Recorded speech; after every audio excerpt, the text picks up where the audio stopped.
Chapter 7. Graeme. You know what I find amusing, Bellamy? Adrian Riley starts once we're alone. You haven't spoken to Alex in what, 5 years? 7?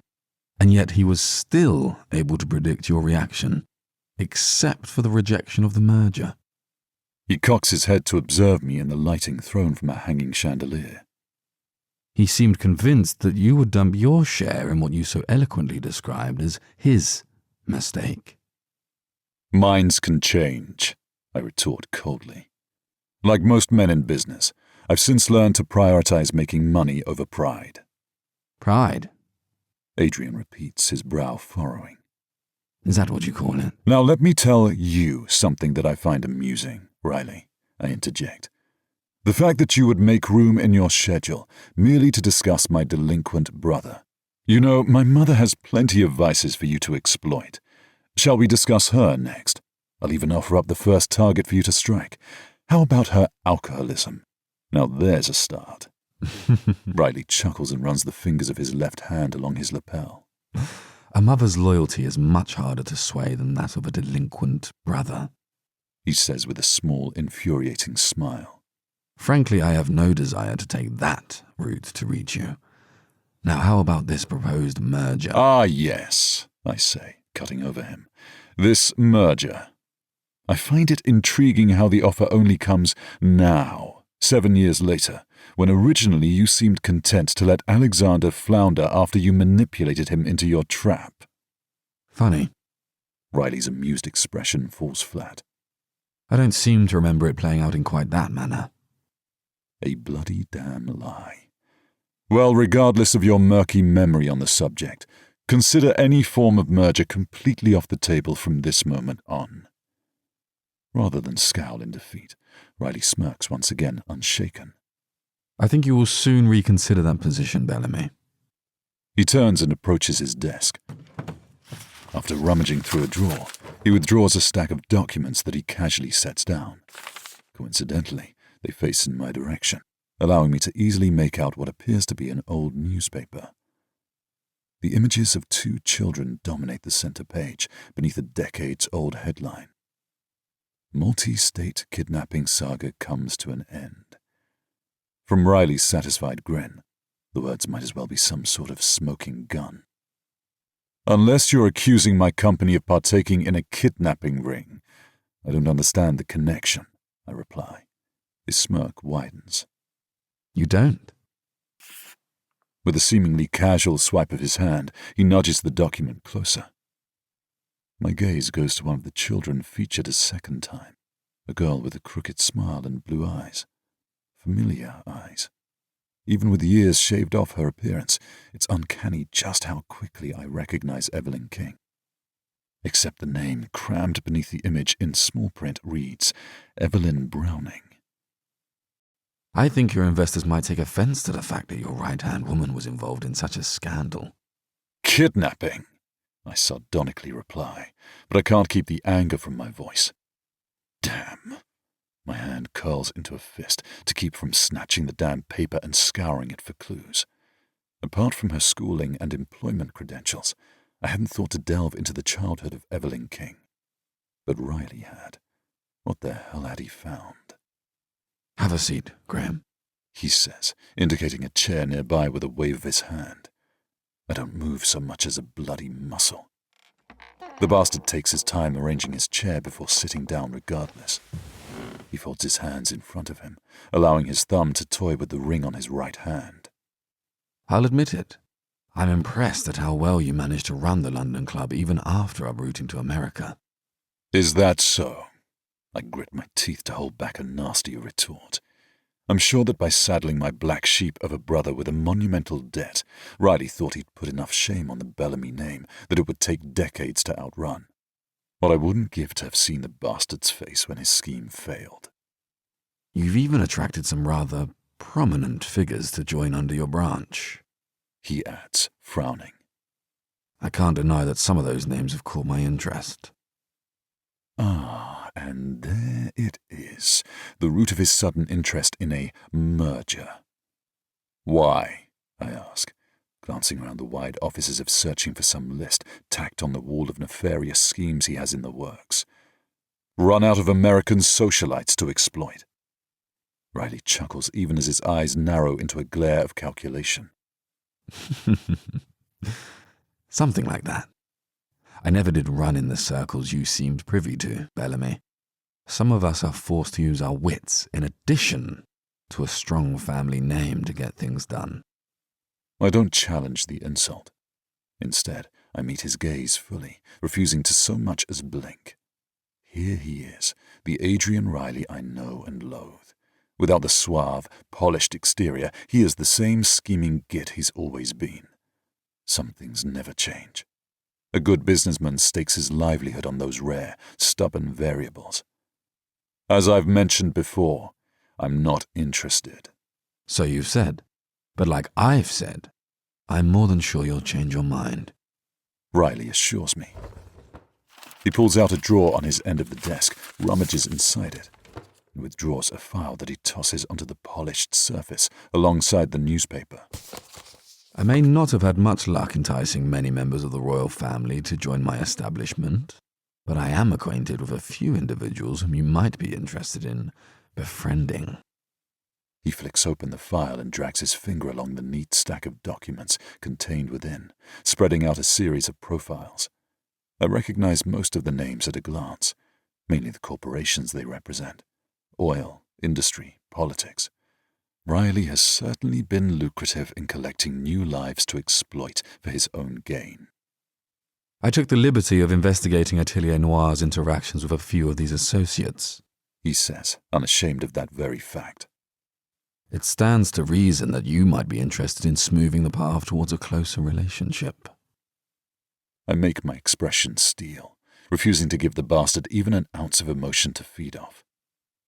And what would you get out of it, Riley? Though I'm sure you can't wait to get your hands on whoever might sign up in my guest book. Riley shrugs. The truth is that we both could benefit should we merge the two clubs. I'm merely offering a truce. A truce, I scoff. And what exactly would this little truce entail? 2 separate businesses, each run by 2 different presidents. That doesn't seem to be a very cohesive form of management. Oh? Riley raises a dark eyebrow. Naturally, there would be only one president. I scoff. And let me guess, you already have a man in mind for the job. To be honest, Bellamy, I didn't think you would want the position, given the lengths you've given to minimize the connection to your own club. He strokes his chin thoughtfully. Unlike you, I don't feel the need to exploit my own power for personal gain. That insult manages to strike where all the previous attacks missed.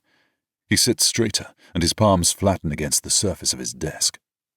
Is that so?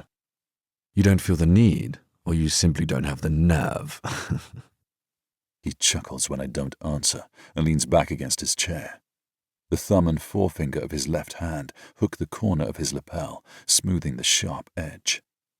Evelyn King, he states, launching into a fresh line of attack. This one slips through my defenses. I can't disguise the clenching of my jaw. Damn it. I wasn't counting on the bastard to fixate on her so soon. What about her? I will admit that I was perplexed by her at first, he says, lacing his fingers together again. I'm not naive enough not to suspect that he hasn't kept an eye on me since I arrived in New York. Digging into Evelyn King's background would have been his first task. She's young, Riley adds. She's inexperienced.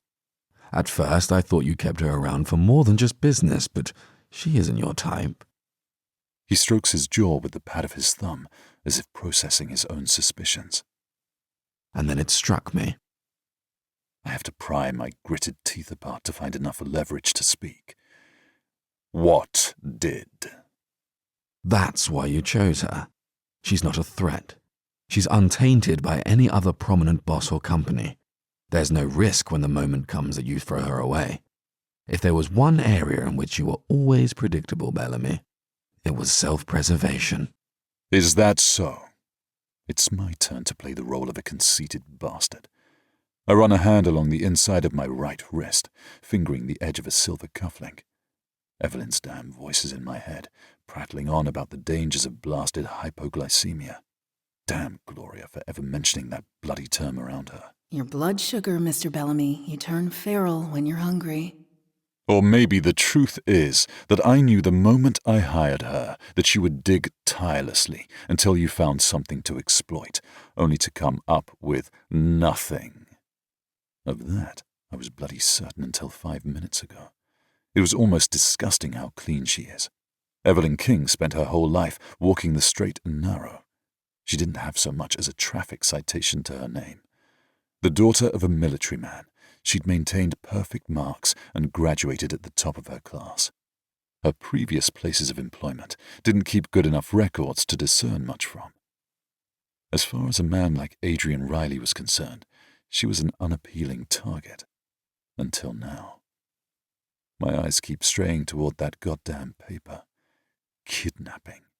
The word alone conjures too many sordid, horrific connotations to consider.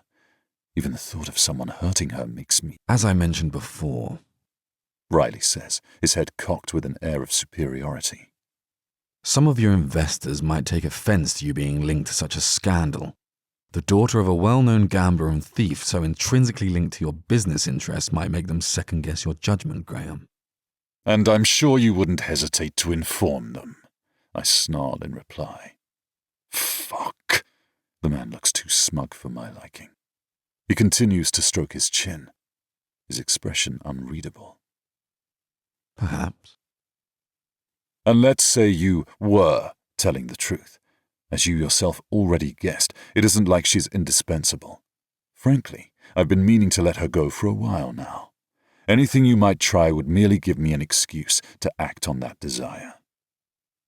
It's a risky move to play my hand so early, though if Riley takes the bait, I can't tell. Without giving a shred of emotion away, he rises to his feet. I suppose it's a good thing that I didn't ask you here to talk about Evelyn King, then, he says. I'm of half a mind to take his change of the topic as a sign of concession, but I don't. I'm merely asking that you consider the benefits a merger would bring to both of our mutual ventures. We can always discuss the finer details at another date. I'll consider it, I say, forcing the words out. My feelings for Adrian Riley aside, the bastard did hold some interesting cards in his deck. Writing him off outright would be counterintuitive. Making him sweat is far more enjoyable, regardless. I say we conclude this meeting. I turn for the door without giving him a chance to respond. In 3 strides, I reach for the doorknob. I grip it firmly. Turn. Oh, and Bellamy. And there it is, that smug bit of inflection. Once again, the polished exterior cracks, revealing a hint of the manipulative tyrant lurking underneath. This is the same man who tricked my brother into ruin with little more than a wink and a handshake. Like hell would he let me keep the upper hand so easily. Tension laces my entire body as I glance over my shoulder. What? You were right about Evelyn King. By all appearances, she does seem like the perfect assistant for someone with your quirks. At least, on the surface. Oh, really? I drop the attempts to feign politeness. He's treading a dangerous line, and I'm more than willing to attack any part of him that strays out of bounds. How so? Everyone has a small area of weakness upon which one only need apply leverage. He lets that statement hang in the air, weighed down with a barely concealed threat. I do my best to shrug it off and turn for the door again, throwing it open. As I mentioned, I've been meaning to cut her loose any day now. Maybe it's the truth, and I've had more issues with Evelyn's work lately than I care to admit. Only God knows why I hear Gloria's voice echo snidely in my head. Darling, you were the only child I'd ever seen who would rather deny himself what he loves than lose it to someone else. Until next time, Bellamy, Riley says. His final words reach me before I slam the door shut. Oh, and I had Dahlia show Evelyn to the club. It's in the basement. I hope you don't mind. His arrogant laugh chases me out into the hall.